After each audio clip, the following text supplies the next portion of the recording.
बिस्मिल्लाहिर्रहमानिर्रहीम। तो आज का हमारा टॉपिक है ब्लड फिजियोलॉजी, मींस की physiology of blood.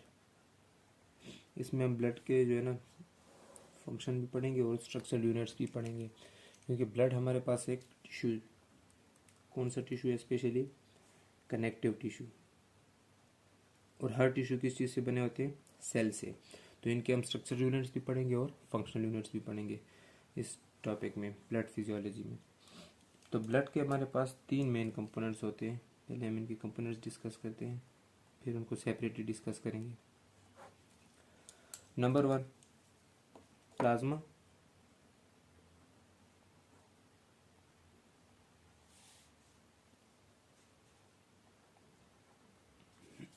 And sales, ठीक है।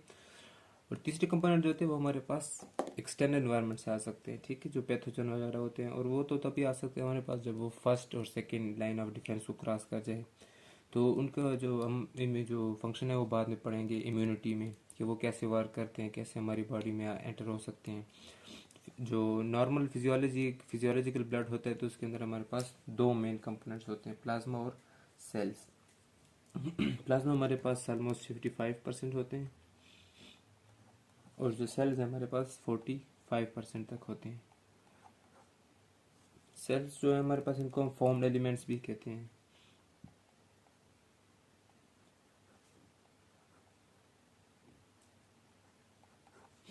क्योंकि जो सेल्स का जो कंपोनेंट है, प्लाज्मा का ये कंपोनेंट जो है सेल वाला, ये फॉर्म्ड एलिमेंट्स है, इसको कहते हैं हम। इसके अंदर जो सेल्स होते हैं वो बाहर से बन के आते हैं। फॉर एग्जांपल देखें, WBC से तो थाइमस से बन के आते हैं। बी लिम्फोसाइट जो होते हैं वो टी लिम्फोसाइट्स वगैरह। रेड ब्लड सेल जो होते हैं हमारे पास बोन मैरो से आते हैं। तो इसलिए हम इनको फॉर्म्ड एलिमेंट्स कहते हैं। वो वहाँ से बन के यहाँ पर आ जाते हैं। साथ में प्लेटलेट्स भी होते हैं, thrombocytes, RBCs, WBC and platelets और थ्रोम्बोसाइट्स। तो ये हमारे पास सेलुलर कंपोनेंट्स होते हैं जिनको फॉर्म्ड एलिमेंट्स भी कहते हैं। और दूसरा हमारे पास प्लाज्मा कहलाता है, जो कि हमारे पास एक विस्कस फ्लूइड होता है। अब हम इनको सिर्फ पहले प्लाज्मा को डिस्कस करते हैं, फिर आगे जाएंगे सेल्स की तरफ। तो आज का हमारा टॉपिक है ब्लड फिजियोलॉजी में प्लाज्मा।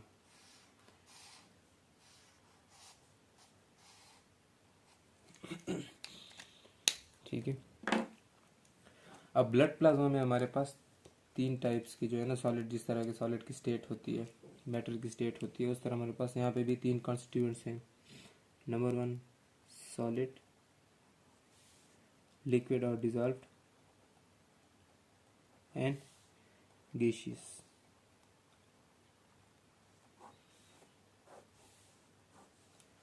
सॉलिड जो होते हैं हमारे पास ऑलमोस्ट 7 to 8% होते हैं। इनके जो परसेंटेज वेरिएशन है ये हर बुक में अलग है। और लिक्विड जो है हमारे पास 92 to 93%। रिमेनिंग जो है वो गैसियस हो जाते हैं, ठीक है। 1% या 1 से भी जो है ना कम होते हैं, ठीक है। परसेंटेज इनकी हर बुक में अलग है, तो आप उन पे जो है ना इतना फोकस ना करें। हम पहले गैसियस स्टेट पढ़ते हैं। गैसियस की जो फॉर्म होती है प्लाज्मा के अंदर, तो वो उसमें डिजॉल्व गैसेस आ जाती हैं, ठीक है, जैसे कि ऑक्सीजन, कार्बन डाइऑक्साइड, और इन्वायरमेंट से इनहेल कर दो नाइट्रोजन। बाकी इन्वायरमेंट पे डिपेंड करता है। अगर आप ऐसे इन्वायरमेंट में है जो इंडस्ट्रियल है तो सल्फर भी होंगे, ठीक है। तो ये डिपेंड करता है, मगर ये नॉर्मली होते हैं फिजियोलॉजिकली। और बाकी पैथोलॉजिकली तो कोई भी डिजॉल्व हो सकते हैं प्लाज्मा के अंदर। Then we have liquid state. Liquid state में हमारे पास मेन भी जो कॉन्स्टिट्यूएंट है वो है वाटर, ठीक है। सॉलिड स्टेट की फर्दर डिवीजन हो गई है दो टाइप्स में, एक ऑर्गेनिक, सेकेंड इनऑर्गेनिक।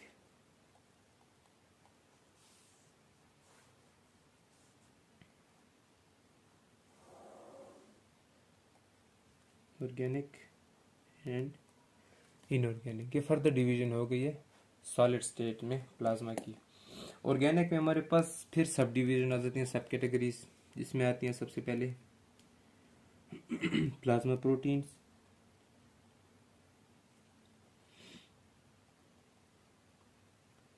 फिर आते हैं हमारे पास एमिनो एसिड्स। नेक्स्ट आते हैं हमारे पास कार्बोहाइड्रेट्स।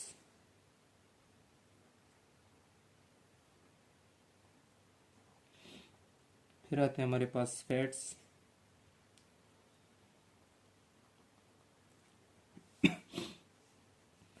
फिर आते हैं हमारे पास इंटरनल सिक्रीशंस।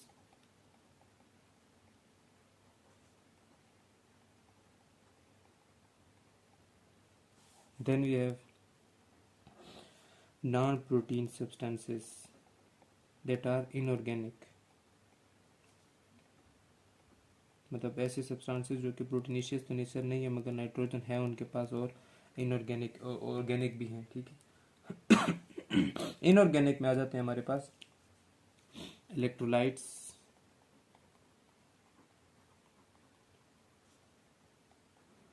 आयंस, मिनरल्स वगैरह, ठीक है। अब हम इनकी फर्दर क्लासिफिकेशन करते हैं प्लाज्मा प्रोटीन्स की। तो प्लाज्मा प्रोटीन हमारे पास 3 मेन टाइप के होते हैं, ठीक है। सबसे पहला albumin, then fibrinogen,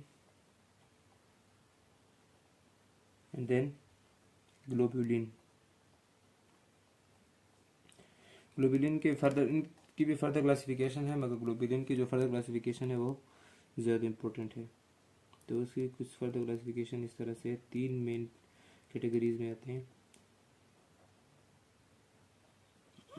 the first one alpha, beta and gamma.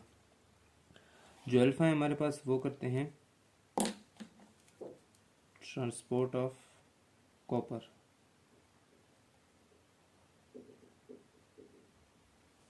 Second हमारे पास करते हैं ट्रांसपोर्ट ऑफ आयरन, और आयरन में कौन सी स्टेट, फेरस। और थर्ड में होते हैं हमारे पास इम्यूनोग्लोबिन्स। कौन कौन से, AMED और G। इसको आप इस तरह याद करें, गेम्ड लिखें, फिर इनके दरमियान में कोमा। तो ये हमारे पास हैं इम्यूनोग्लोबिन यानी कि antibodies.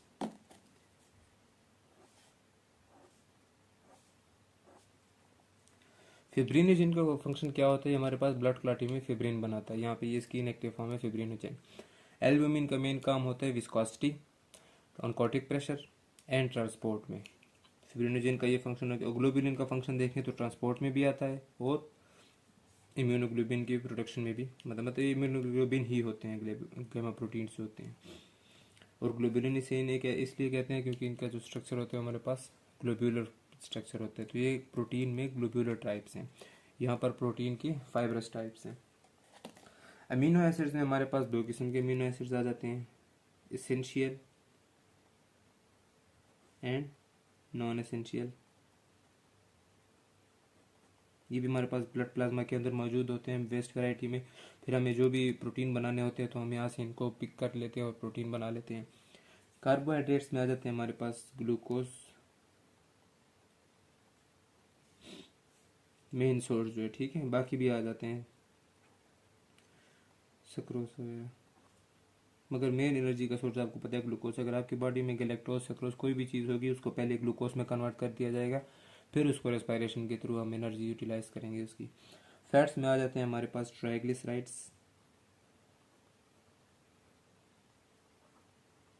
कोलेस्टेरॉल्स, bad and good cholesterol दोनों, and phospholipids. Internal secretion of plasma में हमारे पास आते हैं हार्मोन्स जो सेक्रीट होते हैं। वो हार्मोन्स जो ब्लड के अंदर सेक्रीट होते हैं, ना कि वो हार्मोन्स जो डायरेक्टली ऑन टारगेट सेक्रीट होते हैं। तो जाहिर सी बात है वो पहले ब्लड के थ्रू ट्रांसपोर्ट होते हैं, तो वो सेक्रेशन जो प्लाज्मा के अंदर मौजूद होगी। नॉन प्रोटीनेशन सब्सटेंसेस में जो ऑर्गेनिक है उनमें आते हैं हमारे पास क्रिएटिन,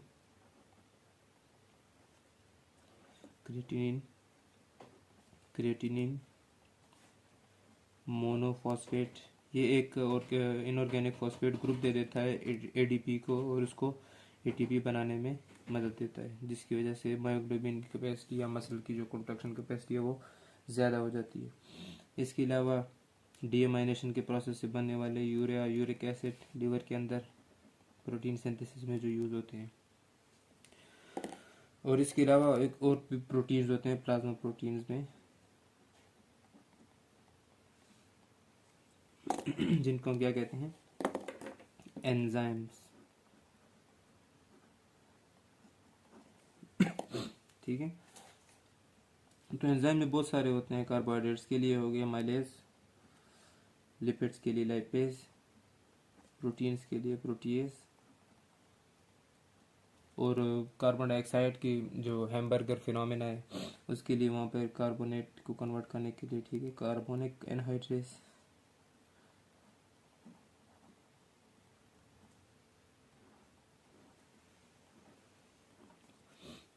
और इलेक्ट्रोलाइट्स और आयंस, आपको पता है इलेक्ट्रोलाइट्स हमारी बॉडी में मेन कौन कौन से हैं, सोडियम है, पोटाशियम है, ठीक है। आयंस हमारे पास फास्फोरस भी है। आयंस हमारे पास बॉडी में कैल्शियम है, मैग्नीशियम है, आयरन है, ठीक है, जिंक है। तो ये सारी हमारी बॉडी में आयंस भी मौजूद होते हैं। और इलेक्ट्रोलाइट्स में हमारे पास सोडियम, पोटाशियम, फास्फोरस वगैरह आ जाते हैं जो मेनली एज इलेक्ट्रोलाइट्स काम करते हैं और बॉडी के एसिड बेसिस को कंट्रोल कर रहे होते हैं। अब देखें, अगर हमारे पास कंस्टिट्यूएंट्स की मालूमात मौजूद हो कि कौन कौन से कंस्टिट्यूएंट्स होते हैं ऑर्गेनिक, इनऑर्गेनिक में, तो हमें ये भी पता होगा कि कौन से कंस्टिट्यूएंट्स क्या फंक्शन परफॉर्म करते हैं। फॉर एग्जांपल, अगर आपको ये सब कुछ याद हो जाए कि प्लाज्मा के अंदर ये चीज़ें होती हैं, तो आपके पास प्लाज्मा का फंक्शन बहुत ईजीली याद हो जाएगा। लेट्स सपोज हम यहाँ से स्टार्ट करते हैं आयन से, ठीक है। अगर अब हमारे पास आयंस की कमी हो जाएगी या ज़्यादती हो जाएगी तो हमारे पास जो ये इन आयन से ज़्यादा पर यूज़ होना था तो उनकी वजह से हार्मोन सेक्रेशन ख़राब होगी। फॉर एग्जांपल, मैग्नीशियम कहाँ पे होता है हमारे पास, ये राइबोसोम के सब यूनिट को जॉइन करने में हेल्प देता है। आयरन कहाँ होता है हमारे पास, हेमोग्लोबिन में। कैल्शियम कहाँ होता है हमारे पास, बोन में होता है, ठीक है, और ब्लड में भी होता है। इसके अलावा एक और भी इसका इंपॉर्टेंट फंक्शन है, वो है कार्डियक मसल्स में, उनके कॉन्ट्रैक्शन रिलैक्सेशन में। मसल के कॉन्ट्रैक्शन रिलैक्सेशन में कैल्शियम बहुत ज़रूरी है, ठीक है। सिमिलरली इलेक्ट्रोलाइट्स में हो गया सोडियम, पोटाशियम, तो ये हमारे पास किस चीज़ में मदद करेंगे, जितनी भी हमारे पास प्रेशर मेंटेनेंस है। इसके अलावा ये हमारे पास न्यूरल एक्टिविटी में भी मदद करेंगे। Potassium influx, calcium potassium efflux and sodium influx वगैरह, तो वहाँ पे भी हेल्पफुल होंगे। अब प्रोटीन्स देख लें, एंजाइम्स, तो प्लाज्मा का एक फंक्शन एंजाइमेटिक फंक्शन भी हो गया कि वो एंजाइमेटिक फंक्शन भी परफॉर्म करेगा। एमाइलेज है, कार्बोहाइड्रेट्स की डाइजेशन है, प्रोटीएज है, प्रोटीन की डाइजेशन है, लाइपेज है, लिपिड की डाइजेशन है। सिमिलरली नॉन प्रोटीन सब्सटेंसेस देख लें, क्रिएटिन देख लें, तो ये एक एनर्जी का सोर्स है। क्रिएटिन मोनोफॉस्फेट भी एनर्जी का सोर्स है। यूरिया जो है हमारे पास टॉक्सिक चीज़ है, तो इसको हम बॉडी से निकाल देते हैं। यूरिक एसिड भी सिमिलरली टॉक्सिक है। इंटरनल सिक्रीशन में हार्मोन्स देख ले, तो ये भी प्लाज्मा का एक फंक्शन हो गया कि कैरी हार्मोन्स, तो वो हार्मोन्स एक जगह से दूसरी जगह ले जाते हैं, वो हार्मोन जो ब्लड के अंदर सेक्रेट होते हैं, एंडोक्राइंस। फिर आ जाते हैं हमारे पास फैट्स में, तो फैट्स में देखें इनकी ट्राइग्लिसराइड, कोलेस्ट्रॉल, फॉस्फोलिपिड्स है। अब अगर ये चीज़ हमारे पास ज़्यादा हो जाएगी, बैड कोलेस्ट्रॉल ज़्यादा हो जाएंगे, तो ऑब्वियसली हमारे पास जगह जगह पे एथेरोस्क्लेरोसिस होगी, हार्डनिंग होगी, हमारे पास एथेरोस्क्लेरोसिस होगी। और अगर ये हमारे पास कम हो जाए तो सेल मेम्ब्रेन की इंटीग्रिटी की ख़त्म होगी, तो सेल मेम्ब्रेन उस हिसाब से जो है ना मूवमेंट नहीं कर पाएगा। मतलब जो सेल मेम्ब्रेन की इंटीग्रिटी होती है, जो उसे फ्लेक्सिबिलिटी प्रोवाइड कर देती है, फ्लूडिटी जो होती है वो कमज़ोर होने लगेगी, क्योंकि कोलेस्ट्रॉल वो चीज़ मेंटेन करता है। तो इन सबका जो है ना नॉर्मल लेवल में होना ज़रूरी है। सिमिलरली कार्बोहाइड्रेट्स देख लें, अगर हमारे पास ये ज़्यादा हो जाएगा तो इंसुलिन रिलीज़ होंगी उधर से, अगर कम हो जाएगा तो ग्लूकागॉन रिलीज़ होगा, क्योंकि ये हमारे पास एक एनर्जी का सोर्स है। Amino acid essential, non essential, तो इनकी भी हमें ज़रूरत है कि एसेंशियल हमें बाहर से ज़रूर चाहिए, नॉन एसेंशियल जो बॉडी में बन रहे हैं ऑलरेडी, तो अगर ये नहीं होंगे हमारे पास तो इनसे बनने वाले आगे जो प्रोटीन होंगे वो भी नहीं बनेंगे, जिसकी वजह से बिल्डअप मैकेनिज्म जो है हमारा वो डैमेज हो सकता है, डिस्ट्रॉय हो सकता है, इफेक्ट हो सकता है। प्लाज्मा प्रोटीन में ग्लोबुलिन्स देख लें कि कॉपर की ट्रांसपोर्ट हो रही है, आयरन की ट्रांसपोर्ट हो रही है, इम्यूनोग्लोबिन्स बन रहे हैं। फिब्रिनोजन में देखें ब्लड क्लॉटिंग हो रही है। अब अगर ये ना होगा तो ब्लड क्लॉटिंग के अंदर फिब्रिन नहीं बनेंगे, ठीक है, जिसकी वजह से जो है ना ब्लड लॉस हो सकता है, हेमोरेज। एल्बुमिन देखने की हमारे पास अनकोटिक प्रेशर को मेंटेन कर रहा है। अगर अनकोटिक प्रेशर हमारे पास मेंटेन नहीं होगा तो उसकी वजह से क्या होगा कि एडिमा हो सकता है, ठीक है। जो वाटर है ब्लड के अंदर वो टिश्यू के अंदर जा सकता है। सिमिलरली वाटर जो है टिश्यू से ब्लड के अंदर आ सकता है। तो ये डिपेंड करते हैं अनकोटिक प्रेशर पे, और अनकोटिक प्रेशर के बारे में मैं लास्ट लेक्चर में डिस्कस किया था डिटेल से। और इसके अलावा एल्बुमिन का एक और फंक्शन है विस्कोसिटी। तो ये ब्लड की विस्कोसिटी भी मेंटेन कर रहा होता है कि ब्लड कितना विस्कस है। अगर विस्कोसिटी उसकी ज़्यादा होगी तो यानी कि वो थिक होगा, जब थिक होगा तो उसको मूवमेंट कराने के लिए हार्ट को ज़्यादा काम करना पड़ेगा, तो इस वजह से वो भी इफेक्ट होगा, हार्ट रेट भी इफेक्ट होगा। तो ये सारे अगर आपको मालूम हो कि कौन कौन सी चीज़ मौजूद होती है तो इसका फंक्शन भी आपको मालूम होगा आसानी से। सिमिलरली गैसियस फंक्शन देख लें इसका कि ऑक्सीजन कार्बन डाइऑक्साइड की ट्रांसपोर्ट भी साथ कर रही है, ठीक है, क्योंकि ये डिजॉल्व में भी होते हैं और आरबीसी भी इनको कैरी कर रहे होते हैं, ठीक है ना। ज़रूरी नहीं है कि सिर्फ आरबीसी ही करें, यहाँ पर डिजॉल्व स्टेट में भी होते हैं। तो वो जो डिजॉल्व स्टेट में होते हैं वो प्लाज्मा के कंस्टिट्यूएंट्स में आते हैं, ना कि सेल्स के कंस्टिट्यूएंट्स में। तो ये थे आज का हमारा टॉपिक कि ब्लड फिजियोलॉजी में प्लाज्मा के स्ट्रक्चर एंड फंक्शंस, ठीक है। यहाँ पे मैं आज का क्वेश्चन लिख लेता हूँ, क्योंकि ऑलरेडी एक दफ़ा आप पढ़ चुके होंगे इसके बारे में, प्लाज्मा और सेल्स के बारे में, तो आपको मालूम होगा कि सेल्स क्या काम करते हैं, प्लाज्मा।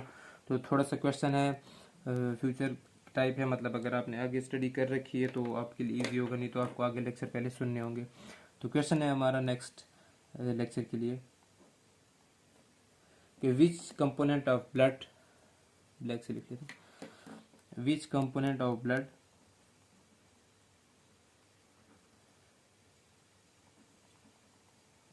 plays role in